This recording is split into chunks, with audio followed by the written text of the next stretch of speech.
আসসালামু আলাইকুম। আশা করি সবাই ভালো আছেন। It's Ashaful Islam Lalon, Ashaful Islam Lalon Italy page এবং ইউটিউব চ্যানেল যে যেখান থেকে দেখছেন সবাইকে আন্তরিক ভালোবাসা ও অভিনন্দন। যারা ফেসবুকে থেকে দেখছেন ফেসবুক পেজটি লাইক ফলো শেয়ার দিয়ে এবং ইউটিউব চ্যানেলটি সাবস্ক্রাইব করে পাশে থাকুন, ধন্যবাদ। তো আজকে টপিকটি হলো যে ইতালি বিএফএস গ্লোবাল আজকে কি পরিমাণ রিটার্ন পাসপোর্ট, স্ক্যান পাসপোর্ট এবং কি মেইলের মাধ্যমে বা ওয়েব ফর্ম পূরণের মাধ্যমে কি পরিমাণ পাসপোর্ট সাবমিট করেছে এবং কি পরিমাণ ভিসা ডেলিভারি দিয়েছে এবং কি পরিমাণ রিজেক্ট হয়েছে। এবং আরেকটি টপিক হলো যে আজকে সুখবর যে ইতালি অ্যাম্বাসির যে ম্যাজিক গত 16 সেপ্টেম্বর 472 জন পাসপোর্টগুলো সাবমিট করছে প্রথম ধাপে। দ্বিতীয় ধাপে যে আজকে 23 সেপ্টেম্বর, তো আজকে কিন্তু আবারও দ্বিতীয় ধাপে 472 জন পাসপোর্ট সাবমিট করছে। টোটাল 944 জন পাসপোর্ট সাবমিট করছে। তো এই দুই ধাপে তারা কিন্তু পাসপোর্টগুলো সাবমিট করছে। তবে অনেকের মনে প্রশ্ন জাগতে পারে যে তৃতীয় ধাপ কি প্রকাশ করবে, এখন নির্দিষ্টভাবে বলা যাইতেছে না। যদি প্রকাশ করে বা এরকম কোনো নোটিশ দেয় তো পরবর্তী নোটিশের মাধ্যমে এবং কি আপনাদের ভিডিওর মাধ্যমে জানাই দেওয়া হবে। তবে এখনো কিন্তু কোনো নোটিশ দেয় নাই যে তৃতীয় ধাপ তারা প্রকাশ করবে। তো এটা থেকে আমরা যে নিশ্চিত হইলাম যে প্রথম ধাপ দ্বিতীয় ধাপ এইটুকুই, কিন্তু ভবিষ্যতে যদি দেয় এটা নোটিশের মাধ্যমে তারা যখন জানাবে তখন আপনারাও কিন্তু জানতে পারবেন। এখন আপনারা অনেকে আবার প্রচার করেন যে ভাই তৃতীয় ধাপ এই বললো ওই বললো, এদিকে কান দেন কেন? আপনি দেখবেন যে ইতালি বিএফএস গ্লোবালের ভেরিফাই ওয়েবসাইট এবং কি ইতালি অ্যাম্বাসি ভেরিফাই ওয়েবসাইটে কি দিছে, তো যদি ওয়েবসাইটে দেয় তাহলে আপনি এটা বিশ্বাস যাবেন। তো এখনও তো তৃতীয় ধাপের কোনো প্রকাশ দেখিনি আমরা, যেহেতু আজকে দ্বিতীয় ধাপ জমা দিছে। প্রথম ধাপ দ্বিতীয় ধাপ ওই নোটিশে লেখা ছিল এবং কি সেই অনুসারে কিন্তু আজকে দ্বিতীয় ধাপ জমা দিছে। তো আজকে 472 জন তো লিস্টই আছে, তো এর বাইরেও কিন্তু বেশ কিছু পাসপোর্ট সাবমিট করছে। তো টোটাল অ্যাভারেজে মোটামুটি আজকে 500 জন পাসপোর্ট সাবমিট করছে। তো এর বেশিও হইতে পারে, কারণ কি আজকে যেহেতু টোটাল আমাদের 472 জন তো লিস্টেই ছিল। তো এর বাইরে তো আপনার ওয়েব ফর্ম পূরণের মাধ্যমে অনেকে অ্যাপয়েন্টমেন্ট পাইতেছে, আবার অল্প কিছু মেলের মাধ্যমে পাইতেছে। তো আবারও 2023-24 সালের সাবমিটের সংখ্যা একবারে কম। তো অ্যাভারেজে 500ই ধরেন আজকে প্রায়। তো এইটাই। আর আজকে ভিসা ডেলিভারির সংখ্যাও ওইরকম বেশিও ছিল না, মোটামুটি ছিল। কারণ কি এখন দেখেন রিজেক্টের সংখ্যা এখন প্রচুর, যেই পরিমাণ রিজেক্ট দিতেছে এখন কিন্তু সাবমিটের সংখ্যা একবারই কম। কারণ আজকে সাবমিটের সংখ্যাটা বেশি এইটার কারণ কি এটা তো পূর্বে একটা পরিকল্পিত যেটা নোটিশ প্রকাশ করছে, এটা তো সবাই জানেন যে আজকে 472 জন লিস্টে এবং কি বাইরে কিছু থাকতে পারে যেটা 500 প্রায়। তো এখন আজকের মতো তার কালকেও হইব না। তো এরকম বর্তমানে সাবমিটের সংখ্যা কমতেছে, তবে রিজেক্টের সংখ্যা প্রচুর বাড়তেছে। তো যে কোম্পানি অঞ্চল যেমন নাপোলি, সালের্নো, কাসেত্তা, আবিলিনো, বেনেভেন্তো, তো এই 5টা শহর থেকে কিন্তু ওই রকমভাবে কোনো ভিসার কোনো আপডেট পাওয়া যাইতেছে না। তো নাপোলি থেকে এবং কি সালের্নো শহর এবং কি রোম শহর থেকে রিজেক্ট দিতেছে, কিন্তু অন্যান্য শহর আপনার কোম্পানি অঞ্চলের যে আরও 3টে শহর আছে তো ওই শহরগুলো থেকে ওরকমভাবে রিজেক্ট দেখতেছি না। তো আশা করি রিজেক্ট দিয়ে দিবে, অন্যান্য শহর থেকেও কিন্তু ক্লিয়ার আসতেছে। তো এইটাই বলবো যে আপনার মেন পাসপোর্ট বই যদি আপনার কাছে থাকে আর যদি রেডি ফর কালেকশন এসএমএস আসে, তার মানে ধরে নেবেন যে আপনার 100% রিজেক্ট। আর যদি আপনি মনে করেন রিটার্ন পাসপোর্ট পান নাই, বিএফএস গ্লোবালে পাসপোর্ট জমা দেওয়া, এখন আপনার তো রেডি ফর কালেকশন এসএমএস আসলে আপনি কি ধরে নেবেন? অবশ্যই আপনি পাসপোর্ট কালেক্ট করবেন, যদি ভিসা লাগতেও পারে নাও লাগতে পারে। তো এরকম অনেকেরই, আজকেও এক ভাইয়ের দেখলাম যে ওনার পাসপোর্ট রিটার্ন পায় নাই কিন্তু ওনার রেডি ফর কালেকশন এসএমএস আসছে, তার মানে উনি এখন ওই পাসপোর্ট কালেক্ট করতে যাবে। যদি ভিসা পায় তাহলে তো আলহামদুলিল্লাহ ভালো, না পেলে তার কিছু করার নেই, ও রিজেক্ট পেপার দিয়ে দেবে। আর অনেকে এর মধ্যে আবার সমস্যা হয়েছে কি যে অনেকে রিজেক্ট পেপার আনতে যায়, মেন পাসপোর্ট পায় নাই, আগেও পায় নাই, এখনও কিন্তু মেন পাসপোর্ট তাদের কাছে, কিন্তু ওই পাসপোর্ট তাদেরকে দিতে আসে না, মনে হয় হারাই ফেলছে বা এরকম একটা, তো তাদেরকে শুধু রিজেক্ট পেপারটাই দিয়ে দেয়। তো এই রকম যে আসলেই তারা কতটা দুর্নীতি করছে আসলে এটা বলার বাইরে। ইতালি বিএফএস গ্লোবাল বা ইতালি অ্যাম্বাসি এটার দায়ভার কখনোই এড়াইতে পারবো না, কারণ তারা যেই পরিমাণ জমা নিছে, তারা ধরেন 500 কাগজ জমা নিচ্ছে, তখন দেখতেছে 500-র মধ্যে যদি 400 ফেক হয় তাহলে তারা স্টপ করে দিক, যাচাই বাছাই সারা কেন জমা নিছিল, 2023 সালে গণহারে জমা নিয়েছিল কেন? তো আসলে তারাই কিন্তু এই ঝামেলা বাঁধাইছে এবং কি আমাদের মাধ্যমগুলোও এই যারা ফেক কাগজগুলো জমাইছে। তো এখন আর ফেক কাগজ যতই উঠাও, আজকে তুমি নলস্তা এডিট করে দিবা, তুমি ওই বিএফএস গ্লোবাল পর্যন্ত তুমি যাইতে পারবে না, কারণ ওই ফর্ম পূরণ করবে 3-4 দিনের মধ্যে, তার ডকুমেন্ট যদি ঠিক না থাকে তাহলে সিস্টেমে নাই বা ডাজ নট ম্যাচ এরকম দেখাইবে যে, কিন্তু সে অ্যাপয়েন্টমেন্টই পাইব না। হ্যাঁ, এখন আর ওই দুর্নীতির সময় নাই। যাই হোক, আলহামদুলিল্লাহ এখন যারা 26 সালে আবেদন করবে আসলে আপনারা নতুন করে স্বপ্ন দেখতে পারেন, তবে আপন আত্মীয় স্বজন যারা আপনার কাছের লোক তাদের দিয়ে আপনারা দেখেন। তবে এখন ওই আগের মতো যে আপনার ফেক নুলস্তা দিয়ে টাকাগুলো নিবে ওরকম সিস্টেমটা নাই। তো এখন আপনারা ওই যে বলেন যে তৃতীয় ধাপ ওইরকম কোনো নোটিশে আমরা দেখি নাই, এখনও প্রকাশ করে নাই।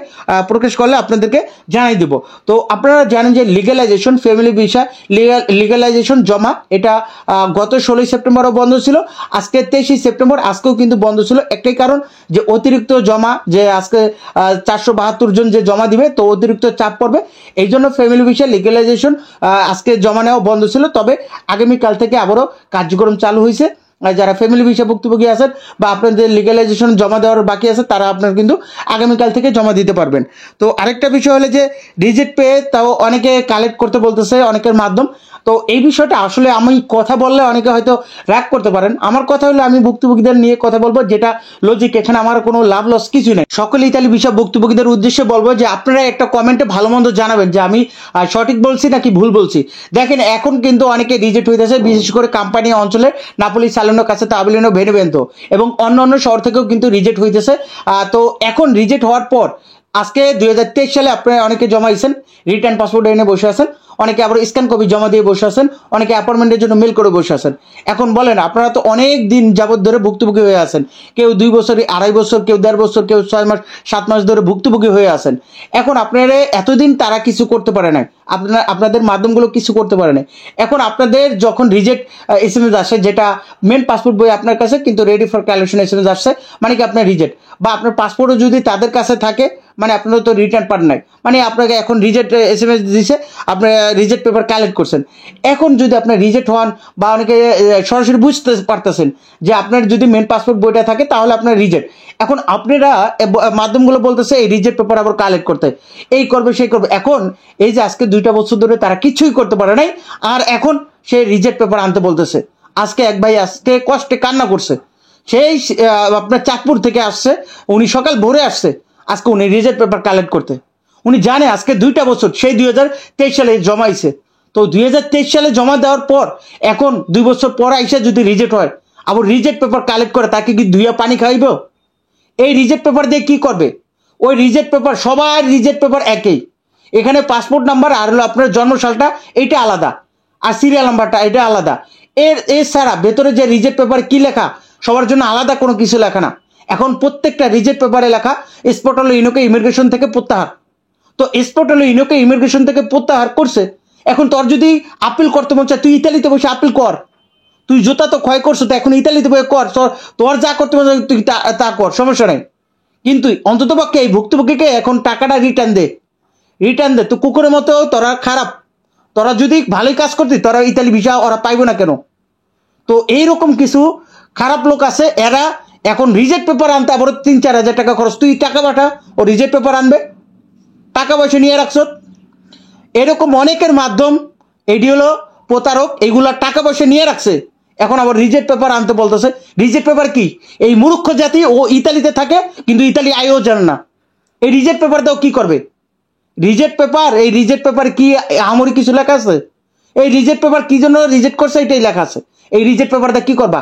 2 বছর কিছু করতে পারো না, এখন রিজেক্ট পেপারটা কি করবা? তো এরকম কিছু লোক আছে ভাই, এগুলা খারাপ ব্যবহার কথা, যে এই রিজেক্ট পেপার 2 বছর পর আইসা এই লোককে আসতে চাইছিল না। আজকে ভাই যে কান্না করছে এই ভাই আজকে ঢাকা আসতে চাইছিল না, কয় ভাই আমার কাছে টাকা পয়সা কিছুই নাই, আজকে 2 বছর আমি হতাশার মধ্যে আমি তারা টাকা পয়সা দিয়ে রাখছি, আজকে আমি রিজেক্ট SMS পাইছি, এখন আমার রিজেক্ট পেপার আনতে কয়, আমি এই রিজেক্ট পেপারটা কি করব?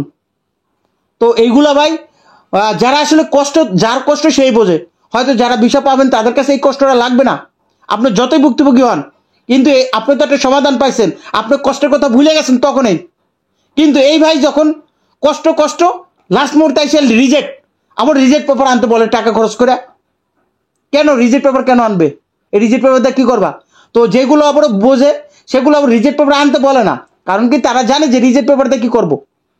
হ্যাঁ, এখন তারা রিজেক্ট পেপার আনাইয়া তারপর ওই যে আপনার আপিলের নামে আরো 6 মাস দেরি করবে, ওরা বাটপার, আরো 6 মাস যদি দেরি করে দেবে আপনার মানে টাকাগুলো রাখতে পারে, ওরা বাটপারি, মানে এইগুলো আসলে কিসের জন্ম আমি বুঝতে পারি না। তো ভাই আসলে যারা রিজেক্ট হইতেছেন আপনারা রিজেক্ট পেপার কেন আনবেন? ওটাতে কি করবেন?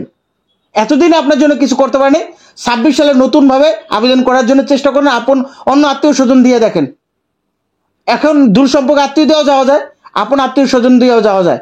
এখন আসলে কার মনের ভিতরে কি আছে, এখন আপনি ওইটা যাচাই বাছাই করে, যেহেতু ভুক্তভোগী হয়ে আসেন, আর বিশেষ করে কোম্পানি অঞ্চলে আবেদন করবেন। আপনারা তো ভুক্তভোগী, আপনাদের সঠিক একটা নিউজ দিতে চেষ্টা করি। আপনারা দেখেন এই কোম্পানি অঞ্চলে যে জটলা লাগে আছে, বরঞ্চ আপনি দেখেন ভিডিওটা দেখতেছেন, আপনি কি কোন শহরে ভুক্তভোগী আমি তো জানতেছি। আপনি ভিডিওটা দেখতেছেন না, এখন আপনি দেখা যাইতেছেন নাপোলি সালানোর কাছে তাহলে বেনেভেন্তো, এই কোম্পানি অঞ্চলে ভুক্তভোগী আপনি। কারণ এই ভুক্তভোগীগুলোই সমাধান পাইতেছেন না দ্রুত। তো আসলেই আপনারা আবেদনটাও করবেন ভেবে চিনতে। আপনারা তো জানেন যে কোম্পানি অঞ্চলে ঝামেলা। তো 26 সালের জন্য প্রস্তুত ওইভাবেই নেবেন। আর যেগুলো এরকমভাবে প্রতারণা করতেছে, এখন আবার রিজেক্ট পেপার আনতে বলে, কি একটা হাস্যকর ব্যাপার। এই রিজেক্ট পেপারটা কি করবে? ঠিক আছে, কাছে হয় বা সে নিজের ইচ্ছে যদি আনতে চায় ওইটা আলাদা। একটা লোকের ভাড়া নাই, টাকা পয়সা নাই, আজকে টাকা কতগুলো দিয়ে রাখছে, তাকে আবার কে ঠেলা মানে জোর করে তাকে রিজেক্ট পেপার আনতে বলে। তবে আজকে যে পাসপোর্টগুলো সাবমিট করছে, যে আপনারা জানেন যে 472 এবং কি আলাদাভাবে অন্যান্য যারা পাসপোর্ট সাবমিট করছে টোটাল 500 প্রায়। তো এদের মধ্যে আপনার রিটার্ন পাসপোর্ট, স্ক্যান পাসপোর্ট এবং কি 2020 সালের কোঠাধারীও আছে, 2021 সাল, 2023 সাল, 2024 সাল, 2025 সালের কোঠা ভুক্তভোগী তারাও আছে, তারাও কিন্তু পাসপোর্টগুলো সাবমিট করছে। আপনারা তো দেখছেন দ্বিতীয় লিস্টের মধ্যে 2020 সাল, 2021, 22, 23, 24, 25 সালও আছে। তো এদের মধ্যে আমাদেরও কয়েকজন পরিচিত, তো তারাও স্ক্যান কপি জমা দেওয়া, এখন তাদেরকেও কিন্তু ওই লিস্টের মধ্যে আমরা দেখছি। তো তারাও আজকে গেছে, তো আসলে তাদের ওই রেফারেন্স নাম্বারগুলো দেখাইছে, তো তাদেরগুলো এন্ট্রি করে রাখছে এবং কি পাসপোর্টের মেন পাসপোর্টটাও তাদেরকে রেখেছে। তো আসলে এইরকমটা দিছে, এরকম তৃতীয় ধাপে যদি এরকম দেয় তাহলে তো দ্রুত একটা ক্লিয়ার হয়ে যায়। তো রিজেক্টটাও তাড়াতাড়ি দিক, এটা আমরা দোয়া করি একটা সমাধান পেয়ে যাক, 26 সালের আগে দ্রুত একটা সমাধান পেয়ে যাক। তো আসলে কারো স্বপ্ন পূরণ হইতেছে, কারো স্বপ্ন পূরণ হইতেছে না, আসলে এইটাই স্বাভাবিক। আবার আজকে অনেকে কিন্তু তথ্য নেওয়ার জন্য গিয়েছে, তো আসলে তথ্য তো ওরকমভাবে দেয় না। তো কেউ স্বপ্ন খুঁজতে গেছে, আর কেউ স্বপ্ন পূরণ হয়ে ইতালি বিএফএস গ্লোবাল থেকে বের হয়েছে আজকে। তো এইটাই বলবো যে আসলে 20 থেকে 30 বছর এইটা টার্নিং পয়েন্ট। এই বয়সে আমাদের একটা স্বপ্ন বা এই বয়সে আমাদের ভালো একটা অবস্থানে যাওয়ার কথা, কিন্তু সবার কিন্তু এই স্বপ্নটা পূরণ হয় না বা ভালো একটা অবস্থানে যাইতে পারে না। তখন দেখা যাইতেছে এই 30 বছর আবার হয়ে যদি ওই স্বপ্নটা পূরণ হয়, তখন আর নিজের জন্য কিছু করতে পারে না। তো আসলেই আল্লাহ তাআলা যেটা চায় ভালোর জন্যই চায়। তো এইটাই বলবো, আল্লাহর উপরে ভরসা করেন।